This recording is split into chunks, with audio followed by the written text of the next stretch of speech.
Hello guys, welcome back to the online classes. Today I am starting a new chapter for the class 12th standard from RBSC syllabus. Our chapter title is chapter LPP. This is the 15th chapter and the second last chapter of our syllabus. इसके बाद एक chapter और बचता है probability.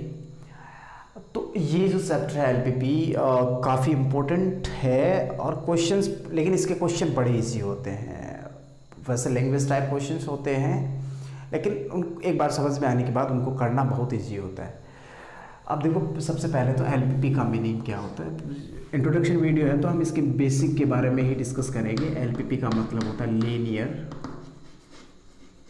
Programming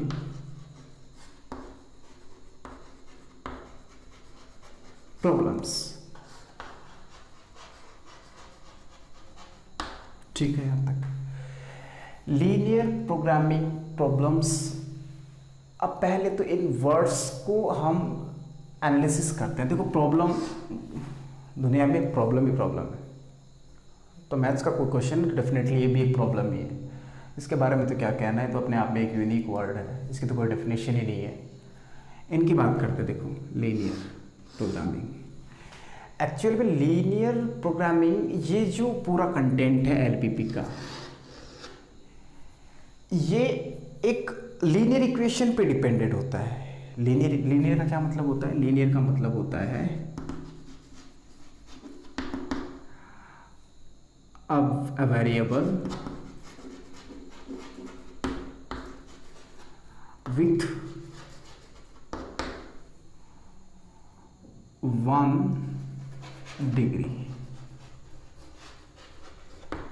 degree का मतलब हो गया, मान लो कि किसी पॉलिनोमियल है, उस पॉलिनोमियल में वेरिएबल की हाईएस्ट पावर यदि 1 है, हाईएस्ट और लोवेस्ट दोनों ही, लोवेस्ट तो 0 होगी खैर, लेकिन हाईएस्ट पावर उसकी यदि 1 है, तो उस सिचुएशन में उस पॉलिनोमियल को अपन बोलते हैं लीनियर पॉलिनोमियल। और यदि वो इक्वेशन के फॉर्मेट में हो तो वो फिर वो हो जाती है लीनियर इक्वेशन। और उसका ज्योमेट्रिकली जो रिप्रेजेंटेशन होता है वो हमें एक स्ट्रेट लाइन के रूप में शो होता है।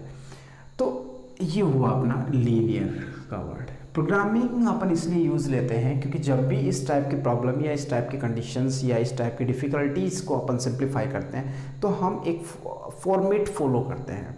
फॉर्मेट फॉलो करने का मतलब, पहले तो जो क्वेश्चंस होते हैं उसको अपन एक मैथमेटिकल मॉडल के रूप में शो करते हैं।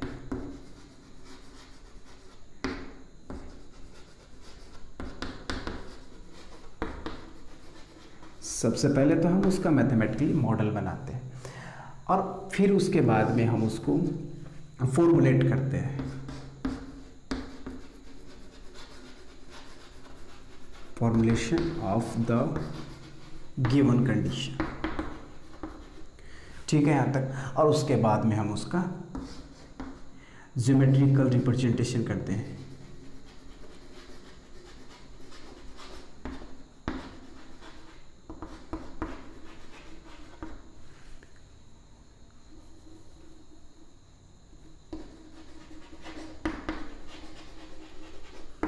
उसके बाद उसका ज्योमेट्रिकल रिप्रेजेंटेशन हुआ और उसके बाद में हमें यहाँ से कोई सॉल्यूशन मिलता है।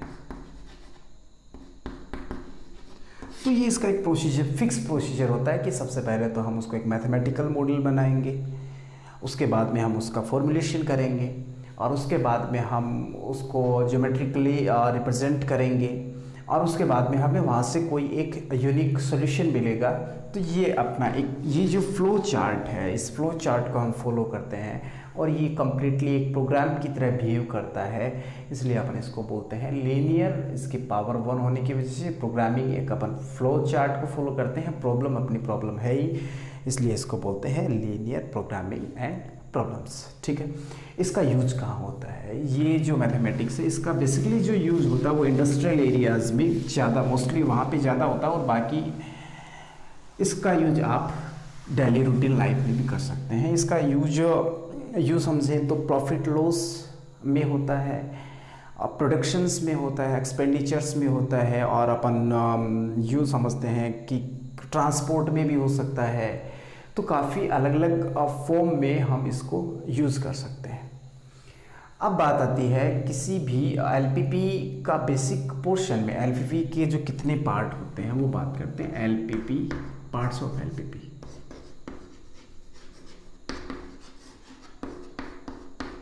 मीन्स एक प्रोग्राम एलपीपी को सिंप्लीफाई करने के लिए हमें कितने रूल्स फॉलो करने होते हैं, कौन कौन से पार्ट्स होते हैं।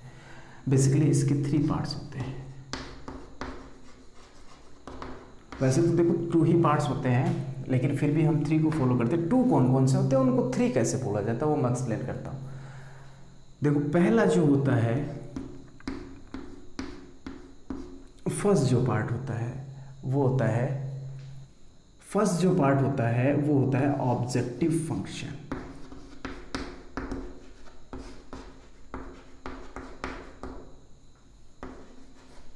ऑब्जेक्टिव फंक्शन इसको बेसिकली z से डिनोट किया जाता है, z से, और z स्टार से भी मिल जाता है कहीं कहीं पे। और जब प्रॉफिट लॉस की बात होती है तो देखो सीधा सा रूल होता है, जब प्रॉफिट लॉस की बात होती है तो हमेशा हम प्रॉफिट को मैक्सिमाइज करते हैं और लॉस को मिनिमाइज करते हैं। तो प्रॉफिट की बात होती है तो हम इस ऑब्जेक्टिव फंक्शन को मैक्सिमाइज करेंगे। बाय द वे ये क्वेश्चन में सब कुछ क्लियर होता है कि आपको मैक्सिमाइज करना है या फिर मिनिमाइज करना है, लेकिन हम कुछ अंडरस्टूड वैल्यूज होती हैं। अब जैसे मैं मेरी बात करता हूँ तो मैं प्रॉफिट चाहता हूँ, तो डेफिनेटली प्रॉफिट की बात होगी तो कौन मिनिमम प्रॉफिट चाहेगा, वो मैक्सिमाइज ही करेगा प्रॉफिट को। और लॉस हो रहा है तो लॉस को कौन चाहेगा कि मेरा लॉस सबसे ज़्यादा हो, दुनिया में सबसे ज़्यादा लॉस मेरा ही हो जाए। नहीं, वो होगा सबसे कम लॉस होना। मीन्स अब वो कंडीशन पे डिपेंड करेगा कि आप किस टाइप की कंडीशंस को फॉलो कर रहे हैं और क्वेश्चन की डिमांड क्या है, फिर आपकी जो स्ट्रक्चर है क्वेश्चन की या बॉडी लैंग्वेज है वो किस चीज़ को रिक्वायर कर रही है। तो ये मिनिमाइज भी हो सकता है और मैक्सिमाइज भी हो सकता है। बेसिकली एक पॉलिनोमियल के इक्वल होता है, पॉलिनोमियल के इक्वल लीनियर पॉलिनोमियल, जैसे c1x, c2y, c3z ऐसे। ये डिपेंड करेगा कि आप कितने वेरिएबल, मीन्स आपका जो कंडीशन है वो कितने वेरिएबल्स के लिए आपको रिक्रूट कर रही है। मीन्स कभी किसी केस में आपको 5 वेरिएबल्स चाहिए होते हैं, किसी में आपको मिनिमम मैक्सिमम 2 वेरिएबल्स की रिक्वायरमेंट होती है, कभी कभी आपको 3 वेरिएबल्स चाहिए होते हैं। तो वो उस कंडीशन के हिसाब से आपके वेरिएबल्स आ जाएंगे। बात समझ में आ गई? ध्यान रखना पावर वेरिएबल्स की क्या होगी, 1 ही होगी मैक्सिमम। ठीक है। सेकंड जो होता है आपका सब्जेक्ट्स टू कंडीशंस और सब्जेक्ट्स टू कॉन्स्टेंट्स। कॉन्स्टेंट्स का मतलब होता है set of equations, set of equations, या फिर अपन समझ सकते हैं सेट ऑफ इनइक्वालिटीज।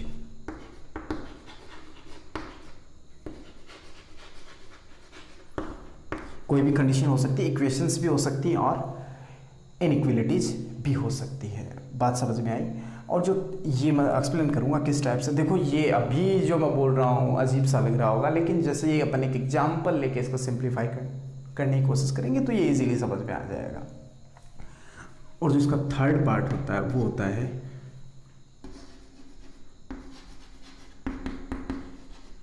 कंडीशंस या फिर decision for conditions for variables. तो ये कंडीशन फॉर वेरिएबल्स का मतलब आपने मान लो x, y, z 3 वेरिएबल्स माने हैं, तो वो किस टाइप से हैं? x इज ग्रेटर देन और इक्वल्स टू 0 हो सकता है, x is greater than less than और 0 हो सकता है, y भी ऐसे ही कुछ हो सकता है, y ऐसे भी हो सकता है, ये क्रॉस भी हो सकते हैं, इस टाइप से। बात समझ में आ रही है क्या? तो ये कंडीशन, ये सभी चीज़ें, सब कुछ कंडीशन, जो भी कंडीशन दे रहे कि हम यहाँ से कोई भी हम इसके लिए गेस या अज्यूम नहीं कर सकते। यहाँ से पहले आपको कंडीशंस को केयरफुली वॉच करना है and then you will apply all these conditions according to the given condition. अब इसके बेसिकली 2 पार्ट होते हैं, क्योंकि ये दोनों सेम ही पार्ट है, क्योंकि इसमें और इसमें कोई ज़्यादा डिफरेंस नहीं है, लेकिन थोड़ा सा माइनर सा डिफरेंस है। ये कंडीशन की रिक्वायर्ड वैल्यू होती है और ये कंडीशंस की रूट वैल्यूज होते हैं। रिक्वायर्ड वैल्यूज़ का मतलब जैसे मान लेते हैं कि कोई कंपनी प्रोडक्शन करती है, कोई कंपनी मान लेते हैं बल्ब प्रोडक्शन से है, बल्ब प्रोडक्शन करती है, तो डेफिनेटली बल्ब का जो प्रोडक्शन मैं मान लेता हूँ वो कंपनी पर डे अक्स बल्ब प्रोडक्ट प्रोड्यूस कर रही है, तो अक्स बल्ब प्रोड्यूस कर रही है, तो मान लेते हैं वो किसी दिन नहीं भी करे, अब हो सकता है ना, तो या तो वो कुछ ना कुछ प्रोड्यूस करेगी, means the quantity of bulbs will be greater than 0, 1 करे, 5 करती है, 10 करती है, 100 करती है, doesn't matter, but it will produce something. और किसी दिन मान लेते हैं ऑफ है, संडे है, ऑफ है, तो संडे के दिन वो नहीं करेगी, तो कहीं ऐसा भी है क्या कि वो ये हो जाए कि भाई माइनस में 5 बल्ब प्रोड्यूस किए उसने, माइनस में 10,000 बल्ब प्रोड्यूस किए उसने, भाई मैक्सिमम क्या होगा उसका, ठीक नहीं करे किसी दिन प्रोडक्शन उसका नहीं हो रहा, लेकिन पर्टिकुलरली किसी डे उसका प्रोडक्शन नहीं हो सकता, लेकिन ऐसा कभी नहीं होगा कि प्रोडक्शन माइनस में चला जाए, ये नहीं हो सकता। तो ये रूट वैल्यूज़ होती हैं, हम समझ जाएंगे क्वेश्चन को देख के, और ये होती हैं, ये कंडीशनल वैल्यूज़ होती हैं कि भाई इतना प्रोडक्शन कर रही है, इतना पर प्रोडक्ट के ऊपर इतना कॉस्ट आ रहा है, पर प्रोडक्ट के अंदर इतना एलिमेंट, इतना मेटल यूज़ हो रहा है, या ये इंग्रेडिएंट्स इसके अंदर जा रहे हैं, तो वो ये कंडीशंस होते हैं। लेकिन ये मैटर दोनों सेम ही होते हैं, ये लगभग सिमिलर हैं, तो इनको एक साथ भी कंसिडर किया जा सकता है और सेपरेटली भी कंसिडर किया जा सकता है। बेसिकली 2 पार्ट होते हैं, लेकिन 3 पार्ट में भी इनको डिनोट किया जाता है, ठीक है। यहाँ से कोई क्वेश्चन नहीं बनता है कि एलपीपी के कितने पार्ट होते हैं, बस ये समझाने के लिए, ठीक है। यहाँ तक आप देखो, ये सभी कंडीशंस अपन समझने के लिए कोई एक एग्जाम्पल लेते हैं, एग्जाम्पल के बाद में हम एक्सरसाइज स्टार्ट करेंगे। तो पहला टास्क तो ये होता है कि एलपीपी के लिए देखो 2 पार्ट इंपॉर्टेंट होते हैं। सबसे पहले तो हम उसके लिए मॉडल बनाएंगे, उसके बाद में उसके फॉर्मुलेट करेंगे। फॉर्मुलेट करते टाइम हमें 3 चीज़ें ध्यान में रखनी होती हैं। सबसे पहला तो होता है आपका ऑब्जेक्टिव फंक्शन बनाना होता है, फिर बाद में सब्जेक्ट टू कंडीशंस और सब्जेक्ट टू कॉन्स्टेंट्स बनाना होता है, और फिर बाद में कंडीशन फॉर द वेरिएबल्स हमें देखनी होती है, वो किस किस टाइप से होती है। So let's proceed the given statement of the question. It is the any question of any exercise. Question कुछ इस टाइप से रहेगा, a dietitian wishes to mix 2 types of the food in such a way that vitamin contents of the mixture contains at least 8 units of vitamin A and 10 unit of the vitamin C। मतलब कोई एक dietitian है, वो 2 type के food है उनको mix करना चाहता है, और दोनों में विटामिन ए की एटलीस्ट कम से कम 8 यूनिट क्वांटिटी होनी चाहिए, और विटामिन सी है उसकी 10 यूनिट क्वांटिटी होनी चाहिए। दोनों टाइप के फूड्स में जो मिक्सचर बनेगा, उसमें जो अलग अलग फूड होंगे उनको जब मिक्स कर दिया जाए तो एक फूड बनेगा, वो मिक्सचर होगा, उसमें 8 यूनिट जो है वो विटामिन ए होना चाहिए, और 10 यूनिट जो है वो विटामिन सी होना चाहिए। अब food first contain 2 unit per KG of vitamin A. तो फर्स्ट फूड में 2 यूनिट पर केजी है वो विटामिन ए एग्जिस्ट करता है, और 1 unit per KG vitamin C exist कर रहा है। Food second contains 1 unit per kg of vitamin A and 2 unit per kg of vitamin C। ठीक है यहाँ तक। It costs ₹5 per kg to purchase food first and ₹7 per kg to purchase food second। Formulate this problem as a LPP to minimize the cost of such a mixture and solve it। बात समझ में आई यहाँ तक। अब देखो, सबसे पहले जो भी क्वेश्चन दे रखा उसको केयरफुली, एक बार में समझ में नहीं आता वापस से उसको रीड करें, फिर समझ में नहीं आया वापस से उसको रीड करें, और किसी न किसी पॉइंट पे जाके देखो, practice makes a man perfect. जितने ज़्यादा क्वेश्चंस करोगे उतना ही ज़्यादा परफेक्शन आएगा। तो 2 times 3 times 4 times may be 5 times may be 10 times, but you will get at a certain point at which you will get easily to understand it. अब देखो, सबसे पहले तो हमें क्या क्या करना है। देखो, 2 फूड दे रखे, फूड फर्स्ट को परचेज करना है। अब हमें अज्यूम क्या, पहला ये कि हमें वैल्यूज़ वेरिएबल्स कंसिडर करने हैं। तो वेरिएबल्स किसको एज्यूम करें, विटामिन को कंसिडर करें या फूड को कंसिडर करें। तो इसमें यहाँ से पता चलेगा, एक आइडिया बता रहा हूँ, वैसे तो कोई लॉजिक नहीं है। आइडिया यहाँ से हमें क्या मिनिमाइज़ करना, कॉस्ट किसकी, फूड फर्स्ट और सेकंड को परचेज करने की। तो पहले उसको एज्यूम करो जो हम परचेज कर रहे हैं। तो हम परचेज कर रहे हैं फूड फर्स्ट एंड सेकंड। तो फूड फर्स्ट कितनी क्वांटिटी में परचेज कर रहे हैं और फूड सेकंड कितनी क्वांटिटी में परचेज कर रहे हैं। तो मैं सबसे पहले एज्यूम कर लेता हूँ, ये कोई एक एग्जाम्पल मान लेते हैं अपन। लेट परचेज क्वांटिटी या फिर quantity of food first,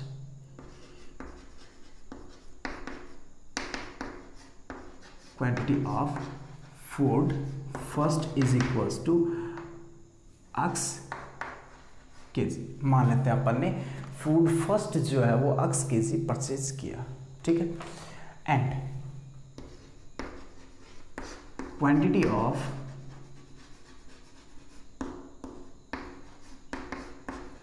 food second is equals to y KG. आप x1 x2 कंसिडर कर सकते हो, ये आपके ऊपर डिपेंड करता है कि आप अपना वेरिएबल किस टाइप से कंसिडर कर रहे हो। तो ये जो पॉलिनोमियल बनेगा वो बायनोमियल बनेगा, क्योंकि यहाँ पर अपने पास कितने वेरिएबल्स है, अपन ने 2 वेरिएबल्स कंसिडर कर रहे हैं और क्वेश्चन की रिक्वायरमेंट भी 2 वेरिएबल्स की ही है, ठीक है यहाँ तक। अब देखो क्वेश्चन की रिक्वायरमेंट क्या क्या है, उनको मिक्स करना है। अब इनका जो कॉस्ट है, कॉस्ट ऑन फूड फर्स्ट, देखो पर केजी जो कॉस्ट चल रहा है, पर केजी जो कॉस्ट चल रहा है फूड फर्स्ट का, वो 5 रुपीज़ पर केजी है। तो पर केजी का 5 रुपीज़ है तो x केजी का 5x रुपीज़ हो जाएगा। बात समझ में आई? या फिर हिंट लिखता हूँ, cost on food first is equal to ₹5 per KG. Similarly cost on food second is equals to ₹7 per KG.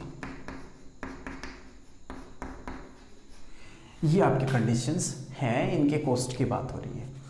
अब मिक्सचर फर्स्ट मिक्स किया जा रहा है, तो इसमें क्या क्या क्वांटिटी होनी चाहिए। विटामिन फूड फर्स्ट के लिए बात करते हैं। फूड फर्स्ट में विटामिन ए है, ये कोई प्रॉपर मेथड नहीं है, मैं बस एक्सप्लेन कर रहा हूँ। Vitamin A and vitamin C, ये कितना होना चाहिए। विटामिन ए आपके पास होना चाहिए 2 यूनिट पर केजी, 2 यूनिट्स पर केजी, और विटामिन सी आपके पास होना चाहिए 1 यूनिट पर केजी। बात समझ में आ गई यहाँ तक? ये क्या है, जब भी हम मिक्स करेंगे तो फूड फर्स्ट की जो विटामिन्स हैं वो इस टाइप से होने चाहिए कि आपके पास एटलीस्ट इतना हो। और फूड सेकंड है, उसमें आपके पास vitamin A and vitamin C कुछ इस टाइप से होना चाहिए। विटामिन ए होना चाहिए इसमें 1 unit per KG and 2 unit. Vitamin C होना चाहिए 2 यूनिट्स पर केजी। बात समझ में आई यहाँ तक? और आपके पास कम से कम you have to use at least 8 unit of the vitamin A, you will use vitamin A.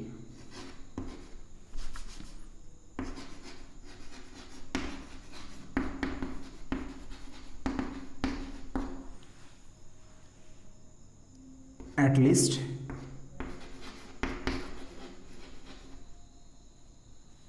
8 units and vitamin C at least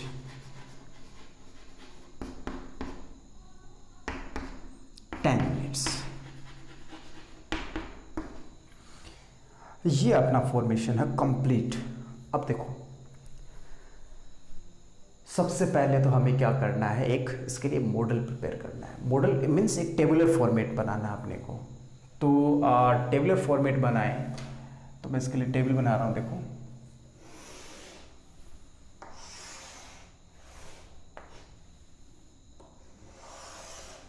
ये मैंने 2 रोज बनाई हैं।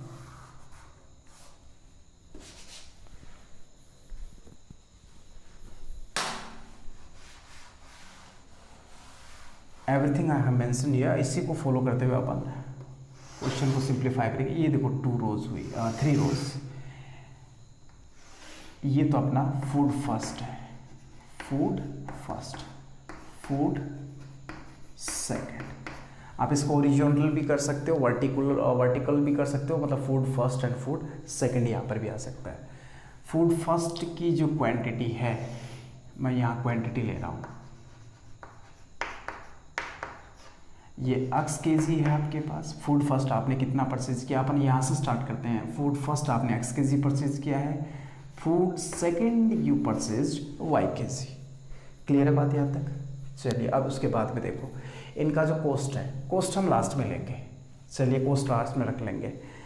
विटामिन ए मीन्स विटामिन्स यहाँ ले लेता हूँ,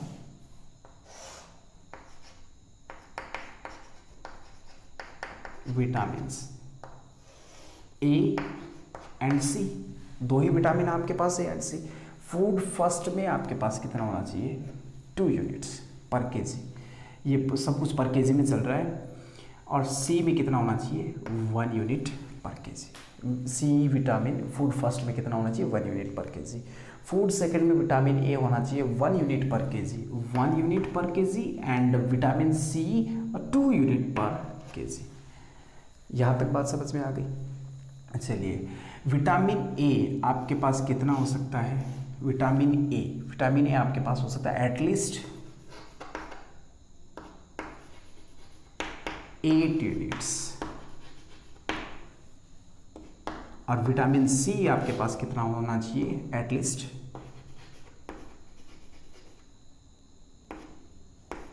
10 यूनिट्स। ये 10 है, एटलीस्ट 10 यूनिट्स। ये समझ में आ गया, एटलीस्ट 8 यूनिट्स, एटलीस्ट 10 यूनिट्स। अब इनकी कॉस्ट की बात कर रहे हैं। कॉस्ट एक ही चीज़ बची, देखो ये मेंशन हो गया अपना, ये भी मेंशन कर दिया, 2 यूनिट ये हुआ, ये हुआ, ये भी हो गया, ये भी हो गया, ये भी हो गया, ये भी हो गया। क्वांटिटीज़ में ये 2 बची। और ये क्या है, कॉस्ट ऑन फूड फर्स्ट ₹5 और ये ₹7। ये आपका हो गया मॉडल। और इसको हम वर्टिकली बाद में देखेंगे। देखो लास्ट में अभी वर्टिकली बनाया तो कैसे बनाते हैं अपन इसको, वर्टिकली क्या बनाना था, ये सब कुछ ये चीज़ें यहाँ आ जाती और ये फूड फर्स्ट सेकंड यहाँ आ जाते, बस ये ऐसे रोटेट हो जाता, तो वहाँ तो कोई डिफ़िकल्टी नहीं है। तो ये अपना बन गया मॉडल। ठीक है, अब अपन फॉलो करते हैं किसको, फॉर्मुलेशन।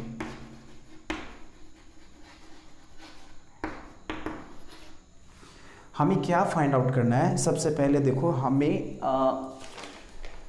एक चीज़ ये है, पहले तो देखो इससे समझते हैं हमें क्या फाइंड आउट करना, फाइंड द कॉस्ट। तो किसी भी चीज़ को परचेज करने के लिए आप कब से चाहने लग गए कि मेरा कॉस्ट सबसे ज़्यादा हो, मतलब ये चीज़ जितने मान लीजिए 500 रुपीज़ की कोई चीज़ है तो आप ये सोचते हो कि भाई ज़्यादा से ज़्यादा मैं देख के आऊँ दुकानदार को, नहीं, हम सोचते कि मिनिमम से मिनिमम कॉस्ट। तो वैसे तो प्रॉब्लम को देखते ही समझ में आ जाती है कि भाई कॉस्ट की बात की जा रही है तो डेफिनेटली कॉस्ट मिनिमम ही चलता है। हाँ कोई हो एक्सेप्शन बात अलग होती है, लेकिन 99% में जब कॉस्ट की बात होती है वो होता है मिनिमम। प्रोडक्शन होता है तो कोई कंपनी नहीं चाहती, कोई भी मैन्युफैक्चर यूनिट नहीं चाहती कि मेरा प्रोडक्शन मिनिमम हो, नहीं मैक्सिमम प्रोडक्शन हो।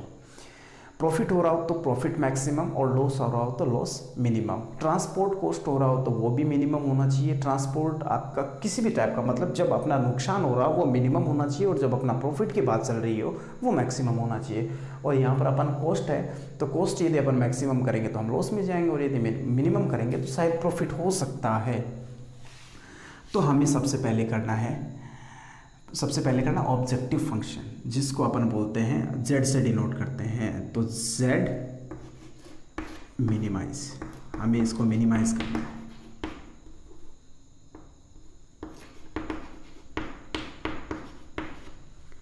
मिनिमाइज कॉस्ट, जो कि आपकी क्या है, कॉस्ट है। देखो पर यूनिट कॉस्ट ₹5 है तो x यूनिट कॉस्ट क्या होगी भाई, इसको use cost of food first plus cost of food second.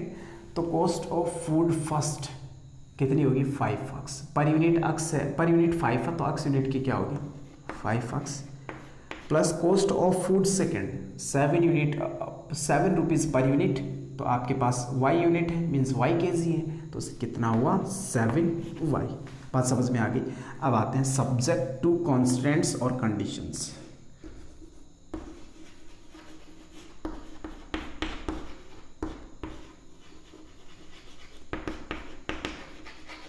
Conditions और subject to constants.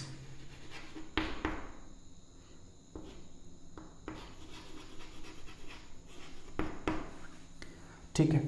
Subject to constants ये आपके पास इक्वेशन के फॉर्मेशन में भी हो सकती हैं और इनइक्वालिटी के फॉर्मेशंस में भी हो सकती है। चलिए देखते हैं। आपने 2 unit per KG, 2 unit per KG, मैं ये हटा रहा हूं थोड़ा सा इधर का पोर्शन,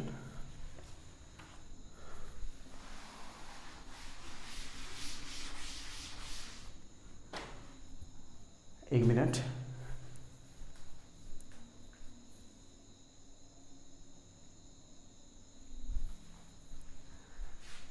अब देखो यहां से आपने 2 unit per KG vitamin A use किया है फूड फर्स्ट में, ठीक है। 2 यूनिट पर केजी, तो 2 यूनिट पर केजी अक्स केजी के लिए कितना हो जाएगा? पर केजी के लिए 2 यूनिट, तो अक्स केजी के लिए 2 अक्स यूनिट। बात कर रहे हैं अपन विटामिन ए की, ठीक है, विटामिन ए के लिए। और फूड सेकंड में आपने 1 यूनिट पर केजी यूज किया है, तो वाई यूनिट के वाई केजी के लिए क्या हो जाएगा आपका?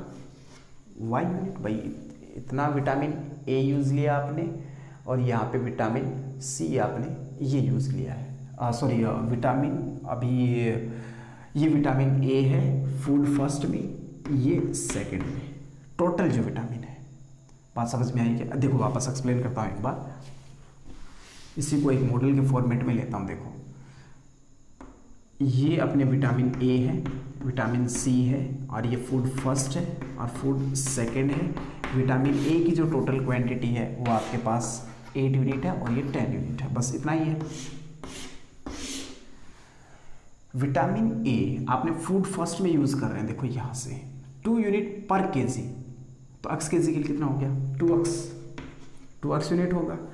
और vitamin A for the food second 1 unit, तो वाई के लिए कितना हो गया? वाई हो गया ना। और विटामिन ए आपके पास कम से कम 8 यूनिट होना चाहिए, तो ये तो टोटल हो गया ना विटामिन, बात समझ में आ गई होगी। तो टोटल कितना हुआ? 2 अक्स प्लस वाई, ये विटामिन ए हुआ आपका। ये इतना तो फर्स्ट फूड में और ये सेकंड फूड में कम से कम 8 यूनिट होना चाहिए, 8 यूनिट कम से, इससे ज़्यादा भी हो सकता है। एटलीस्ट आप 8 यूनिट विटामिन ए यूज़ करेंगे और उसके बाद में आपको ज़्यादा भी यूज़ कर सकते हैं। तो हमने कंडीशन लगा दी कि कम से कम 8, तो एग्जैक्टली इक्वल टू 8, उससे ज़्यादा भी हो सकता है। और विटामिन सी की बात करें तो विटामिन सी देखो फूड फर्स्ट में ये चल रहा है 1 यूनिट पर केजी, तो अक्स केजी के लिए कितना हुआ? अक्स यूनिट्स 2 यूनिट्स पर KG for the food second, तो वाई केजी आपके पास है तो कितना आएगा? 2y, तो ये आ गया आपके पास अक्स प्लस 2y। और ये आपके पास क्या होना चाहिए? ये कंडीशन ध्यान से देख लो, समझ गए होंगे। एटलीस्ट 10 यूनिट, तो आप कम से कम 10 यूनिट यूज़ करेंगे, उससे ज़्यादा भी आप यूज़ कर सकते हैं। तो ये दोनों कंडीशंस बनी आपकी। अब तीसरा था कंडीशंस फॉर वेरिएबल्स। तो वेरिएबल्स की कंडीशंस क्या होंगी? क्या आप कभी भी ऐसे, या तो आप फूड फर्स्ट परचेज ही नहीं करेंगे, या फिर परचेज करेंगे तो एटलीस्ट उसकी कुछ ना कुछ तो क्वांटिटी होगी। ऐसा थोड़ा ना हो सकता है कि भाई मैंने आज -3 kg चावल परचेज किए, आई परचेज -3 kg राइसेस। ऐसा थोड़ी ना हो सकता है कि मैंने -2 किलो चीनी परचेज की, मैंने -1 लीटर तेल परचेज किया, ये नहीं, पॉसिबल नहीं हो सकता। तो क्या होगा? अक्स या तो कुछ होगा ही नहीं इक्वल टू 0, या फिर होगा तो कोई ना कोई क्वांटिटी, पॉजिटिव क्वांटिटी जरूर होगी। वो 1.5 हो सकता है, 1.7 हो सकता है, 2.1 कुछ भी हो सकता है, लेकिन कोई ना कोई पॉजिटिव क्वांटिटी होगी। और सेकंड सिमिलरली, तो ये आपका होता है फॉर्मूलेशन। बात समझ में आ गई होगी। ये हो गया मॉडल और ये हो गया फॉर्मूलेशन। ये कंपलसरी नहीं है, इसकी लैंग्वेज बहुत इंपॉर्टेंट है। अब वो लैंग्वेज कैसे लिखेंगे अपन, वो मैं एक्सप्लेन करूँगा। ये कोई ज़्यादा इंपॉर्टेंट रोल प्ले नहीं करता, बस ये आपके क्वेश्चन की फॉर्मूलेशन को बहुत ही स्मूथ और इजी बना देता है, एक कॉन्सेप्ट को बहुत ही इजी लेवल पे ले जाता है। बस हमें समझने में इजी होता है और हमारी यहाँ कोई मिस्टेक नहीं होती है। और यदि यहाँ कोई मिस्टेक नहीं होगी तो अपना क्वेश्चन एक्यूरेसी के साथ में लॉन्ग टर्म तक, फाइनल आंसर तक चला जाएगा। So student, I hope so you understood. Now from the tomorrow next class I will start the exercise 15.1 from the very first question.